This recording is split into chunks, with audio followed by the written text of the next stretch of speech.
Hello, today we're going to talk about art thievery, and it comes in many different forms. Hello, C.A. Villamy. Good to see you, MS Boucher. Everybody that's logging on right now, thanks for joining me. There's a lot of different issues with having your art stolen. So I'm just going to go through some of the questions that artists have sent me from my handy dandy little clipboard here. Oh, here's a good one. Now this is kind of a bummer. One artist sent me a message saying, how do I prevent this from happening? I had someone order a bunch of prints. I shipped them overseas.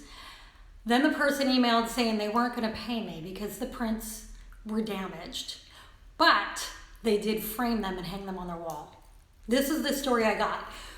Well, my first question for that artist is, why would you ship something before the customer paid for it? Always get payment first. Even if it's a friend, even if it's a family member, even if it's your old high school coach, I don't care who it is, you first get the money, then you ship it. Now, if it arrives damaged and they want their money back, have them send you photos of it. And if it truly did arrive damaged, that's a bummer, and maybe you can replace it, you work it out. But don't ship anything until you're paid for it first. It's an easy thing to avoid. Okay, so another thing about art thievery is someone stealing your art online. So you have your images posted online and then somebody steals it. Oh my gosh, we've had this happen so many times with Drew's art. One is a t-shirt company, and I keep finding them on Amazon, and so what they do is they grab a low-res image, because we're not putting high-res images online, then they sell it on t-shirts through Amazon. And there's this one company, their name is Olen, O-L-E-E-N, kind of a weird name, but I keep finding Drew's art on there. And so here's how you handle this scenario with Amazon, Facebook, eBay, any of these big companies, even redbubble.com. If you find that your work has been stolen and is being sold by someone else, you can send a letter. It's called a DMCA takedown notice. So Amazon makes this really easy. Amazon actually, you have to look for it, but there's this feature on their website where you can make a copyright claim, and then you have to answer questions that shows that you're the owner of the artwork, and you guarantee that you didn't give this person permission to use your art, and Amazon will take them down. So I've had Amazon take down quite a few of these imitators. If the website doesn't have a feature where you can file through them, then go online and look for DMCA takedown notice information and follow the instructions. There's instructions on how to do this. And I also talk about that in my book, Art, Money, Success, and I give you a sample DMCA takedown letter. How do you avoid this from happening in the first place? Well, you can't prevent all the thieves out there, unfortunately. If your art is good, if you're creating work that a lot of people love, it's probably going to get stolen in some way, shape, or form, unfortunately. It's just the way it is. There are people out there that see nothing wrong with stealing your work. And there's also people out there that will copy your work. That's a bummer. Okay, so I'm going to talk about that for a second. We have that happen to Drew quite a bit. People who were inspired by his surf art, and so they use it as inspiration. And inspiration's one thing. If you're inspired by someone's use of color and their theme, like you like Drew's big waves and you start painting waves, that's fine. Don't, well, you cross the line when you're copying, you're straight out copying somebody's work. And we actually had this happen. So Oakley, not Oakley, I'm sorry, Smith Optics. We got an email from somebody that sent us a picture of an advertisement that Smith Optics had of these special goggles that had Drew's art on the side. And I said, whoa, wait a minute, we didn't license Drew's art for Smith Optics. So I looked into it, and what I found out was that another artist had sold his knockoff of Drew's art to Smith Optics. Now, Smith Optics had, as far as I understand, they had no knowledge that this was stolen art. So in this case, because they are such a big company and they were producing products and they were going to be on store shelves, the DMCA takedown notice wasn't going to work for this because that only works for digital art. So I actually had to pay our attorney to send a letter, a cease and desist letter to Smith Optics. And they were very quick to respond, and they pulled it out of their offering, and the knockoff never made it to the market. Which is a really good thing, because I would like for Drew's art to be on goggles and sunglasses, and if there's a knockoff floating around out there, it's going to prevent us from getting a deal with a sunglass company. Feel free, by the way, to ask questions in the comments during this Instagram Live. Here's a question from Seth Creates. Great info, Maria. Thanks for the work. Oh, this isn't a question. It's a pat on the back. Thank you, Seth. Thanks for that pat on the back. I appreciate it. Okay, so here's another question I got regarding a client that asked for concepts, but they end up not hiring you. And how do you prevent them from stealing your ideas? I don't know that you can really stop somebody from stealing your ideas, but here's what you can do. The best thing you can do to prevent that is develop a good relationship with your would-be clients. Develop a good relationship. How do you develop a good relationship?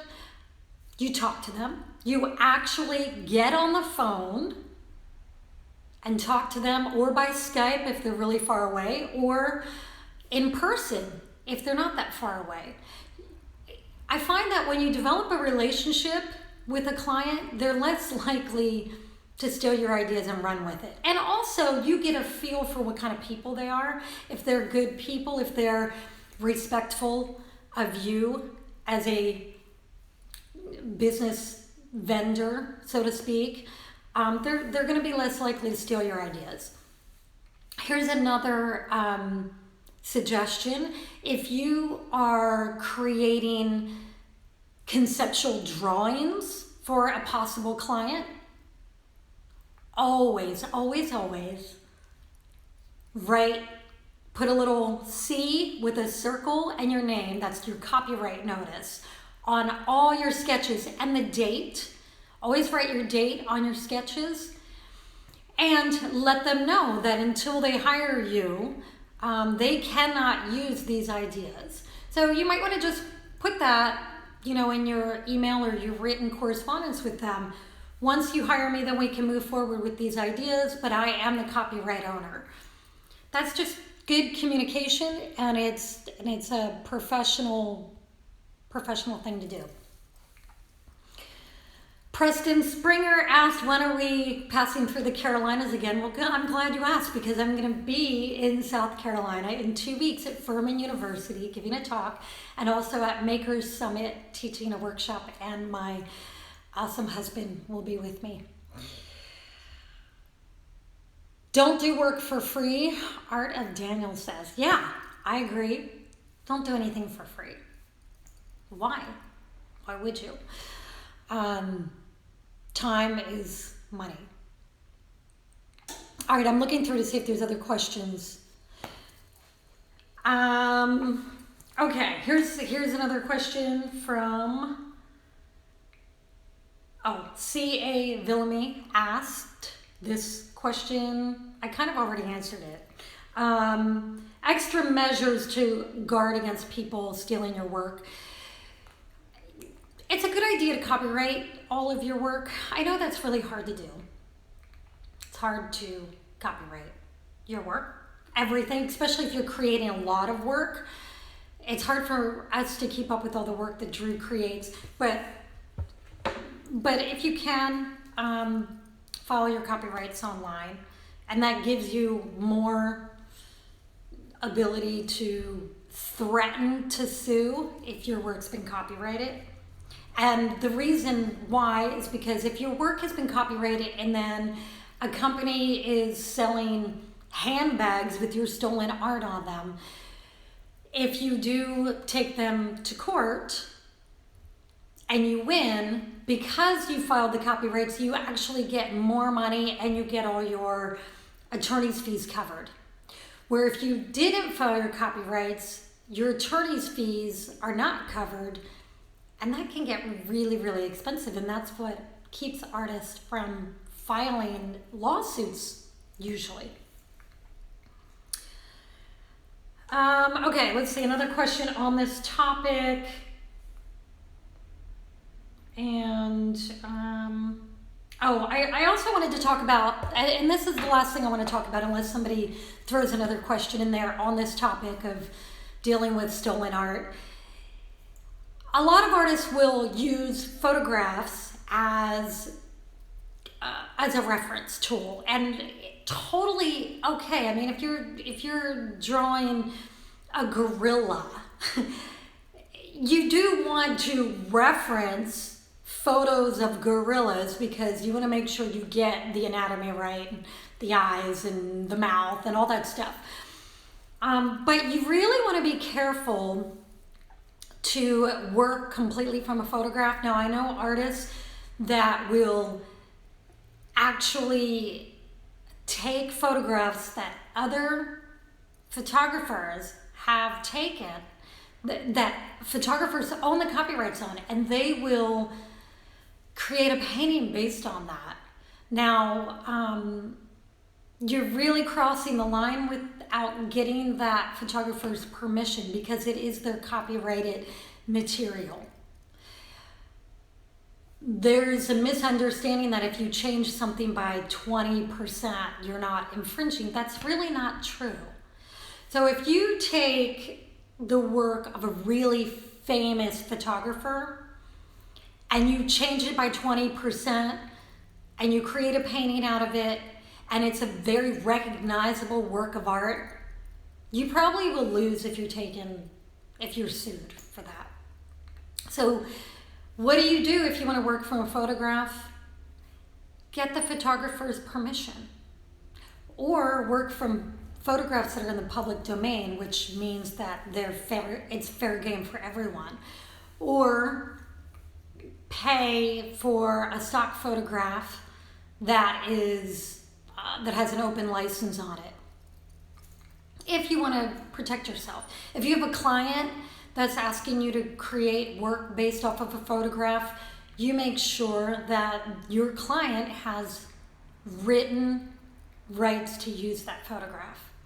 Or as P. Watkins 1 says, take your own photograph. And yes, I agree with that. Take your own photos for sure. But sometimes you can't do that. If you're not going to Africa that year and you want a photograph of something that's in Africa, then your next best thing is to get permission or buy the rights to use that. Art Daniels asks the question, and thanks for this question, is it possible to pursue thieves outside the U.S.? To my knowledge, copyright doesn't apply outside of our country. It's really hard to pursue thieves outside of the U.S. I mean, yeah, you can. I haven't attempted it, so I can't tell you how to do it.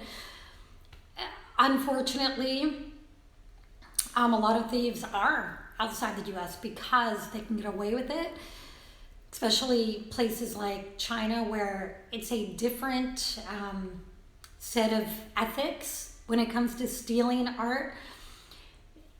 Brazil is another place where it's actually fair game. If you don't have your work or even your logo, if you have a logo, if you're a company with a logo and it's not properly trademarked in Brazil, guess what? It is fair game in Brazil. Anybody can take it. The answer to that, I don't know what the answer is to that. Make sure that everything that you put online isn't of super high res where it can be easily stolen. And make sure you have a copyright notice on it that's embedded in it. That's the only thing I can think of to do. So that's about all I'm going to talk about today.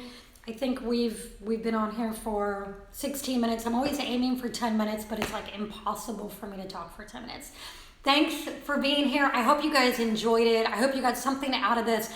Let me know in the comments and send me messages, because that is what keeps me going. And I really appreciate all of you being here and joining me. Thank you. Thank you. Thank you. And you can watch the replay for 24 hours. And one last thing, I finally figured out how to save these videos, and I'm putting them on my YouTube channel. So you can find me on YouTube. Just do a search of Maria Brophy, and that's on YouTube. And I'm going to start reposting these on YouTube so that I can get a little more mileage out of them. Thanks a lot. Have an awesome, awesome, awesome day. Ciao.